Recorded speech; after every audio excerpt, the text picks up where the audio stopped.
Good morning, good afternoon, and good evening, everyone. Thank you for joining the Spiritist Talk series promoted by the United States Spiritist Federation every Saturday morning at 11 a.m. Eastern Time. I am very happy to host this talk by Gustavo Rocha, who will be leading our live with the theme Turning Water into Wine. But let's all give Gustavo a very warm welcome, and please allow me to introduce him before he starts his presentation. Gustavo was born and raised in a Spiritist family. He is an advocate for the growth of Spiritism in Texas. He was a founding member of the Sunrise Spiritist Society of Texas in 2017 and has played active roles in its development over the past decade.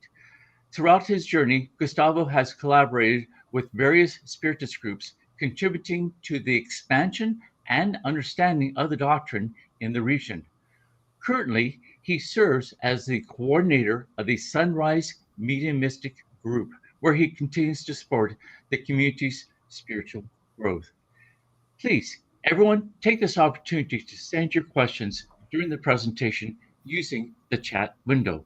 Gustavo has reserved time to address your comments and questions once he concludes his presentation. And now, Gustavo Rocha. Thank you, Bradley. And first of all, thank you for the federation to having me here. Uh, it's a pleasure to be here, part of this very important work that you guys have here. Thank you. So today, we're going to talk about turning water into wine, which is pretty much a passage from the Gospel of John, where he describes a very special wedding in Cana of Galilee. So looking through the Spiritism lenses, let's explore how this event, which occurred over 20 centuries ago, can help us in our progressive journey today.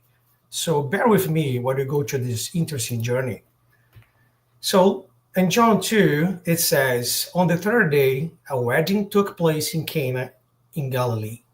Jesus' mother was there, and Jesus and his disciples had also been invited to the wedding. When the wine was gone, Jesus' mother said to him, they have no more wine. Jesus says, woman, why do you involve me? Jesus replied, my hour has not yet come. His mother said to the servants, do whatever he tells you. Nearby stood 6 stone water jars, the kind of used by the Jews for ceremonial washing, each holding from 20 to 30 gallons. Jesus said to the servants, fill the jar with water. So they filled them to the brim. Then he told them, now draw some out and take it to the master of the banquet. They did so, and the master of the banquet tasted the water that had been turned into wine. He did not realize where it came from, though the servants who had drawn the water knew. Then he called the bridegroom aside and said, everyone brings out the choice wine first, and then when the cheaper wine after guests had too much to drink. But you have saved the best till now.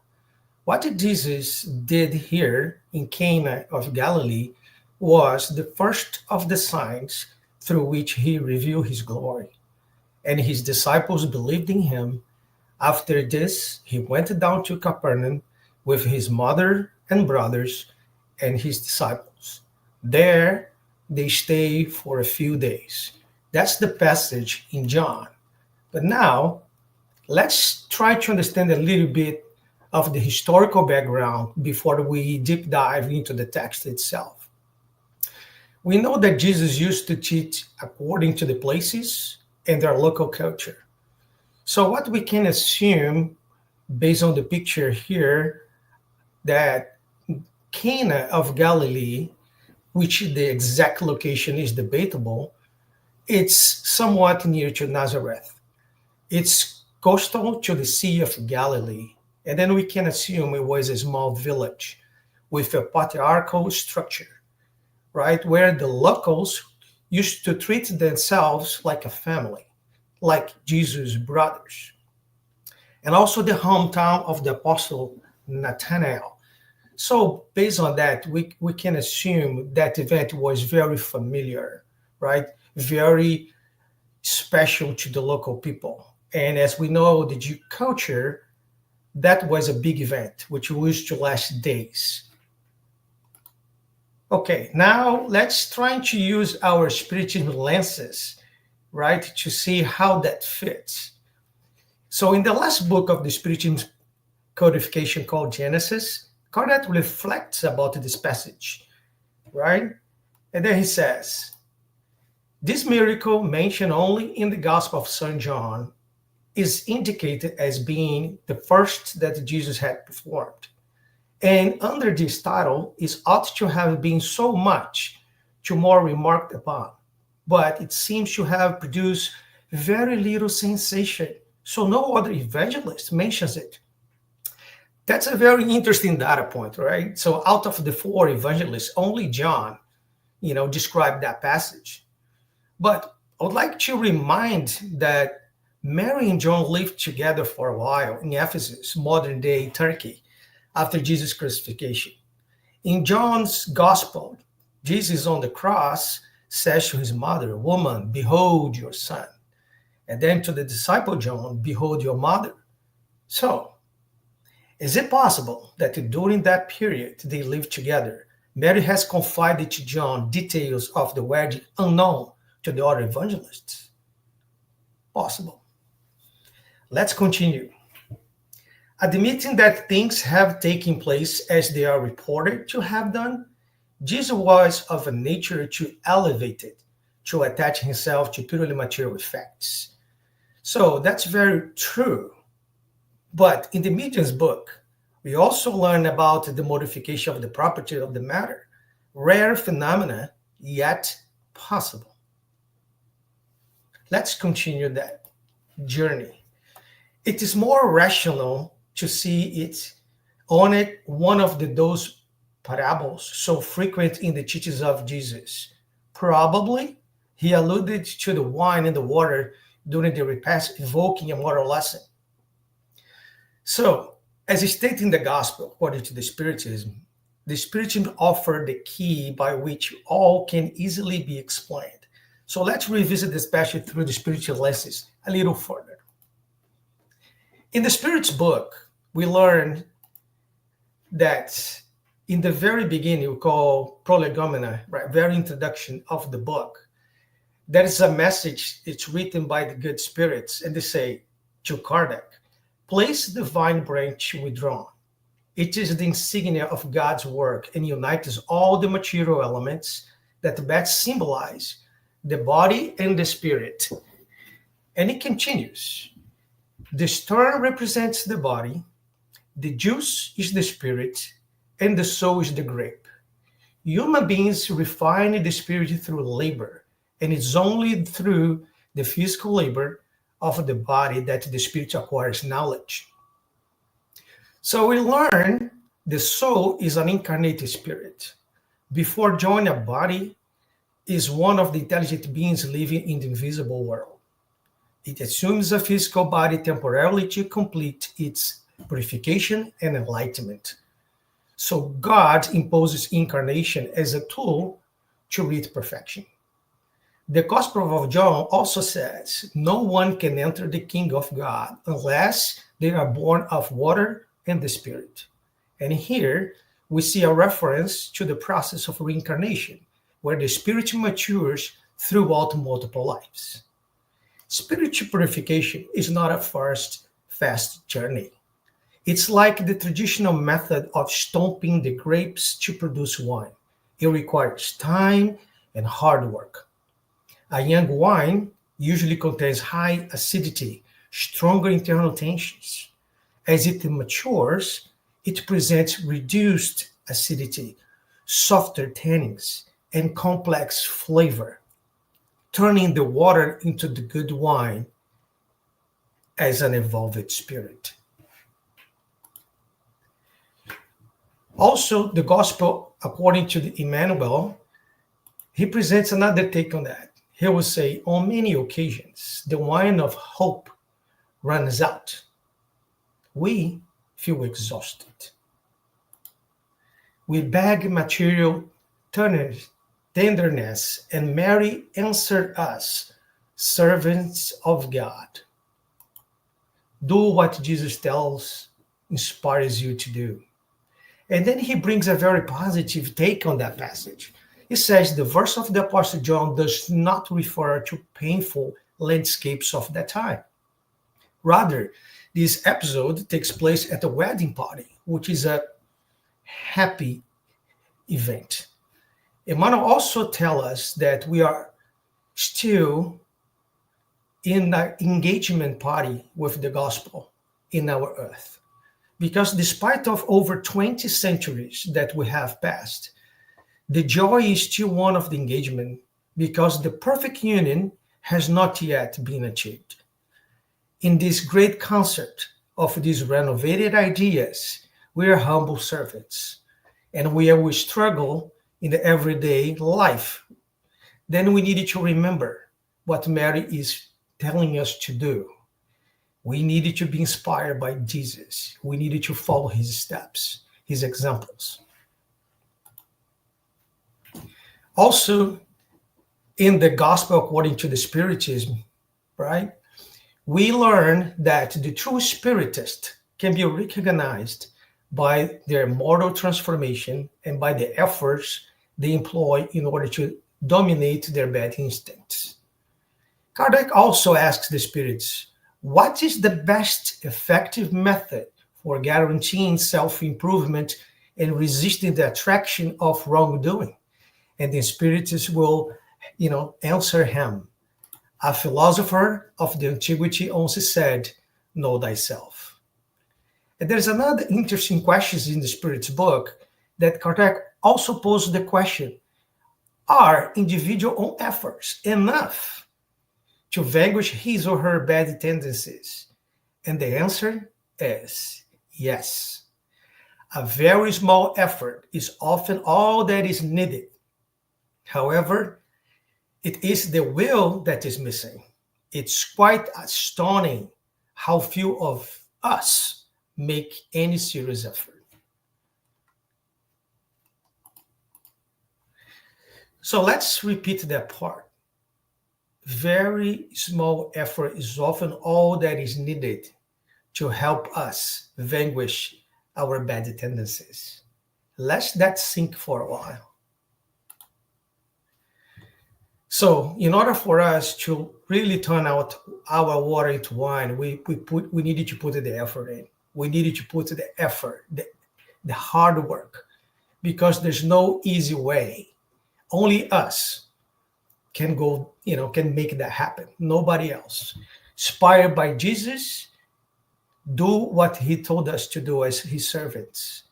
Then that's the way we're going to turn our waters into wine. And to finish here this discussion today, I like to bring a message that we receive in our, Spiritist group. And that says, sunrise. The sun rises for everyone. Every day there is a dawn, whether it's beautiful and clean, dark or gloomy, due to Earth's climate, still made of heavy materials. This constant rebirth of nature is the new beginning that our beloved Father offers us daily.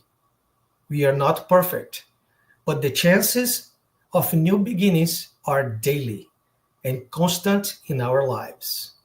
So, my brother, the name of our beloved center, Sunrise, says, let's practice this daily new beginning in search of our greater truth before our eternal Father. Let us be true friends, brothers, and children of our neighbor. Let us love one another. Keep peace, love, charity with our hearts. Let the sun rise within you daily. Practice the daily sunrise, and you will find inner peace and the reward of all effort in the spiritual world. That's the path for us to find our best version, to keep moving forward with confidence that tomorrow we're going to be a better wine, the wine without those internal tensions, the wine that is soft, the wine that Jesus talked to us about over 20 centuries ago. And that's what I have. And now I'm happy to take questions. Thank you. Thank you ever so much, Gustavo, for the wonderful insights and reflections you provided us today. Everyone, please stay with us for the Q&A session with Gustavo, which will start shortly after these important announcements. The 18th Spiritist Congress, Georgia, is occurring today and tomorrow in Mableton, Georgia. The conference, entitled Divine Justice, will be celebrating 160 years of the book Heaven and Hell by Allan Kardec. It will be webcast today and tomorrow, so be certain to tune in. The 19th U.S. Spiritist Symposium will happen on September 20th, 2025 in Ann Arbor, Michigan. Save the date and join us to reflect on the evolution of consciousness, a path towards enlightenment. There will be activities for kids and teens. Registration is open. Be certain also to check out the continuing podcast-like series, Psychology and Spirituality, A Bridge to a Better Life, based on the works by Joanna Giangelis. A new episode appears every Friday at 7 p.m. It is available on YouTube and Spotify. There is a new book out, The Spiritist Review 1865 by Allan Kardec, and it is available at the spiritistbooks.us store. Also, check out the wonderful Spiritist app, Be My Hope, available from the App Store and Google Play. This app offers uplifting content in a collection of videos, daily messages, and audio materials. Download it today and be certain to tune in. There is also available 7 free professionally recorded Spiritist audiobooks, sponsored and produced by the Spiritist Society of the Carolinas. At your own pace, you can listen to Allan Kardec's foundational works on YouTube at Spiritist Society Carolinas. And lastly, on the screen, you'll note there is a QR code. If you wish to help the USSF produce more publications and promote Spiritism to everyone, please scan the QR code on screen for your donation. Now, let's start to turn our attention to your comments and questions. There's still time to send in yours, so please feel free to share your thoughts. And the first is from Eduardo Haddad. Thank you, Gustavo. Beautiful message. What should we do to prevent our internal wine from turning into vinegar? Thank you, my very good friend, Eduardo. Very good question, right? As the passage alludes, we needed to follow, right, the teachings of Jesus. And we can use the lenses from, the Spiritism to help us be equipped, right, to be able to do just that. I like to think that we needed to also reflect, every day, what we done that day. Can we do better the next day, right? So by doing this reflection every day, like we learned from the Spirit's book, then we can adjust and adapt. Because we are still imperfect spirits, we're here to learn in order to progress. We will commit mistakes, but we put the effort, then we can make sure that we don't turn our wine into vinegar. But if you allow me to add here, it's interesting that Jesus somehow started his journey in earth with this passage according to John, where he used the wine as the symbol of the start. And by his crucifixion, he's offered the vinegar, the bitterness of the people, because they are not ready to understand his message. It is the full cycle from the wine, happiness, wedding, to the vigorous bitterness of the crucifixion, right? So I think that the only way we can do is really to find our best versions, try to be the good spiritists, and work in our moral transformation. Only that way we'll be able to make sure we don't turn our water into vinegar. Very helpful thoughts. Thank you. And from the United States Spiritist Federation, how can we take the material events of our lives, the good and bad, and turn them into moral lessons for ourselves? Yeah, that's what I like those two questions from the Spirit's book that, 919, what they say, know thyself. We needed to know, right, our what black spots are. We needed to know what the weaknesses are and know ourselves and be truly honest with ourselves. So we needed to make sure that we manage our tendencies through life, through the efforts that we can mitigate, right? That's the job, right? And that is very encouraging and bring me a lot of consolation, because when you look at the question 909, then they say all it takes is effort, our own effort. So I would just say that charity starts with out charity. We need to understand that we are impure spirits. We need to understand that we're here to evolve. Therefore, we do have weaknesses.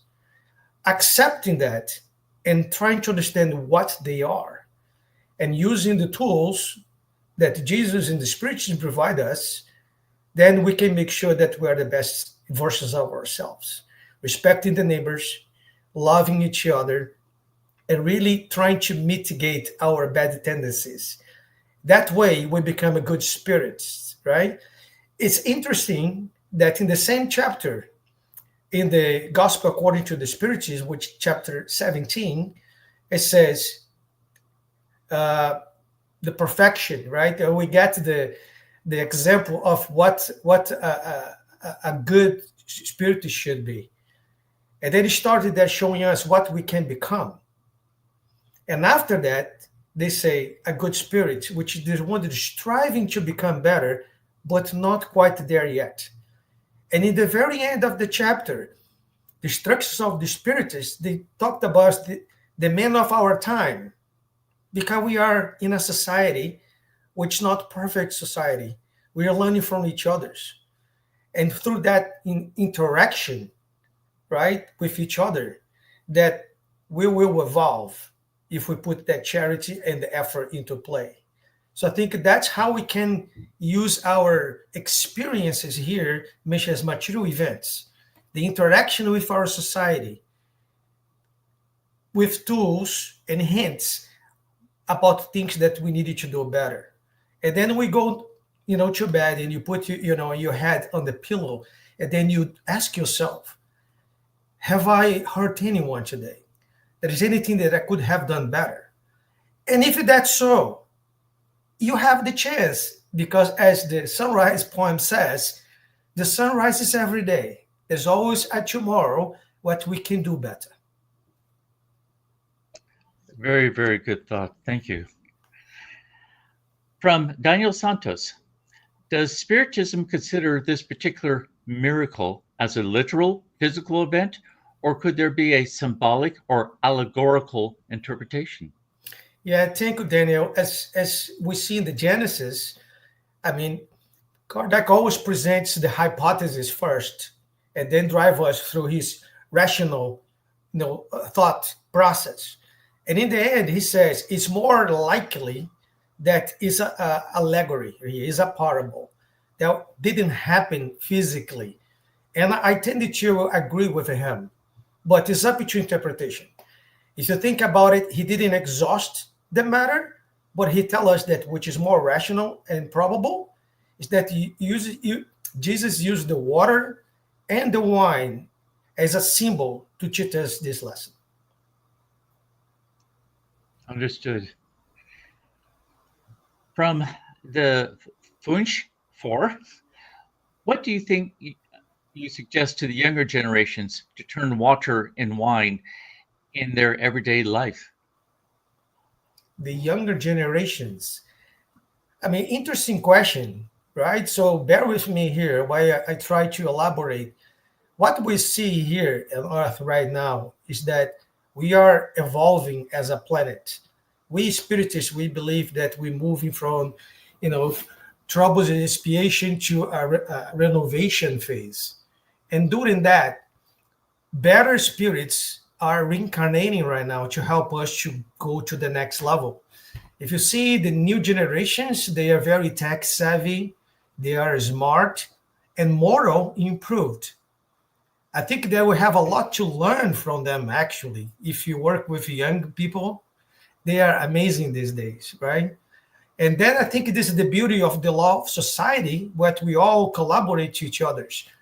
Oldest and younger people, when you live is a big family, this big lab, this big school, which is Earth, we all learning from each other.